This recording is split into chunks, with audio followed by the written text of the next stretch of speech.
大家好，我是阿光。鸡蛋是我们餐桌上最常见的一道食材，做法也有很多种。今天用鸡蛋分享一道好吃的下饭菜。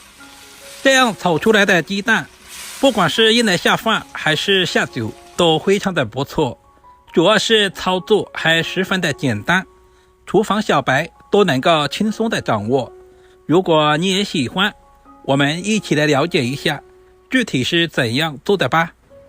根据家里人口的多少准备适量的鸡蛋，我家4口人，我就准备了5枚鸡蛋，然后加入1大勺的食盐，再加入多一点的清水。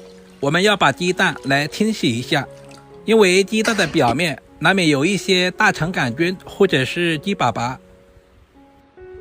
所以我们一定要清洗一下，这样我们在打鸡蛋的时候，这些杂质和细菌就不会掉在蛋液里面。像视频中这样，用厨房纸巾轻轻地把鸡蛋表面搓洗一遍。经过这样清洗之后，我们吃着也更加的放心。把洗好的鸡蛋全部捞出来，放在提前准备好的碗中备用。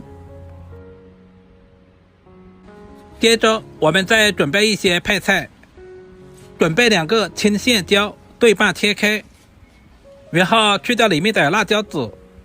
这种线椒没有什么辣味，主要是用来搭配颜色。全部处理完之后，我们再把青椒切成斜刀片。全部切好以后，放在提前准备好的碗中。接着再准备几个小米椒，去掉辣椒蒂，然后再切成小圈。小米椒不仅可以增加辣味，而且可以搭配颜色，吃不了太辣的就不要放。全部切好和青椒放在一起。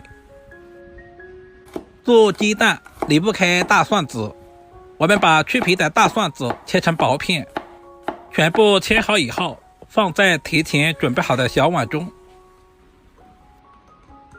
接下来往碗中加入18颗豆豉，增加香味。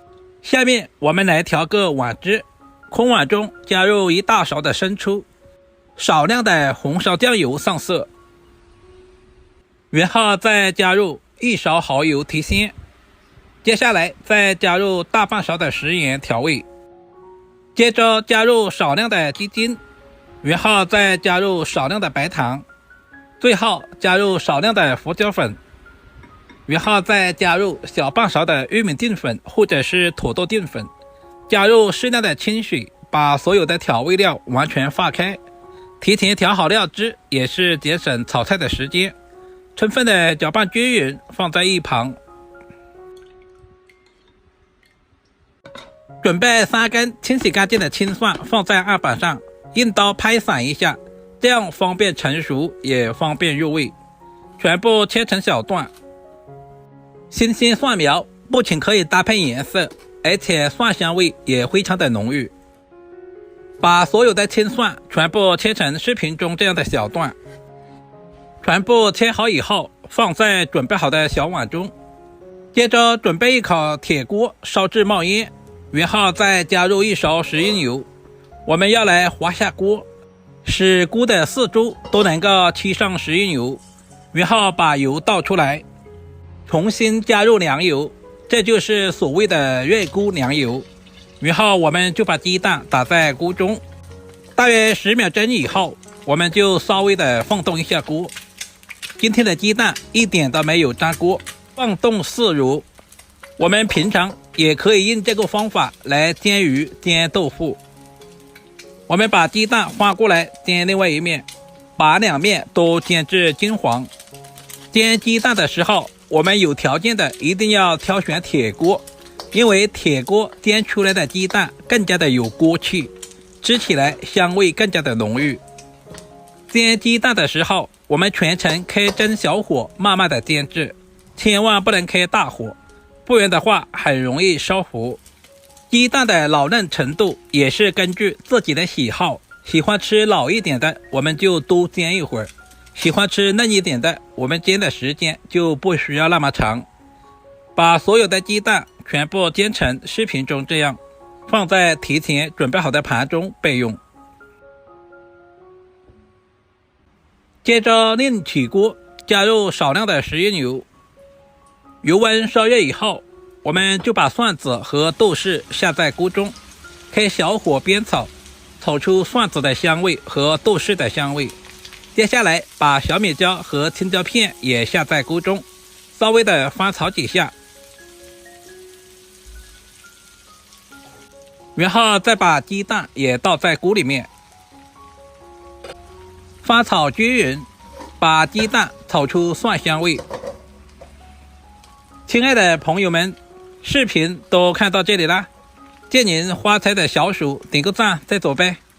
您的每一个点赞留言都是我前进最大的动力，非常感谢您一直以来的支持与鼓励。我们翻炒的时间也不需要太长，大约翻炒1分钟左右，充分的把鸡蛋炒出蒜香味就差不多了。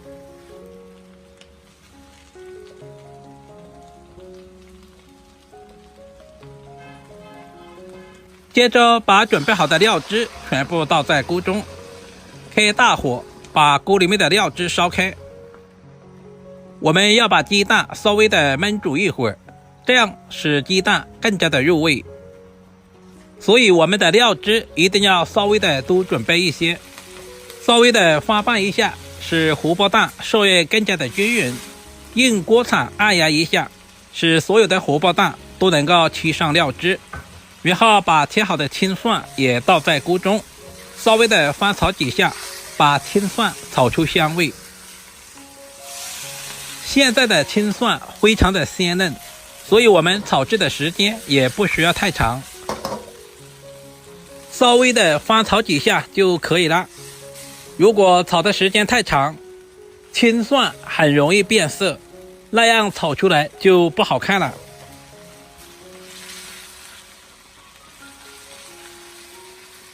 翻炒成视频中这样就可以出锅装盘了。一道营养又美味的香煎荷包蛋就这样做好了，是不是非常的简单？如果你也喜欢，就赶紧收藏起来，做给自己的家人尝试一下。这样做出来的荷包蛋鲜香美味又下饭，不管是招待客人都是非常的有面子。主要是操作还十分的简单。如果今天的视频对您有一点点帮助，就麻烦点赞、收藏、留言并转发出去。点我头像还可以看到更多家常菜制作视频。好了，今天的视频就简单的分享到这里啦，我们下个视频再见吧。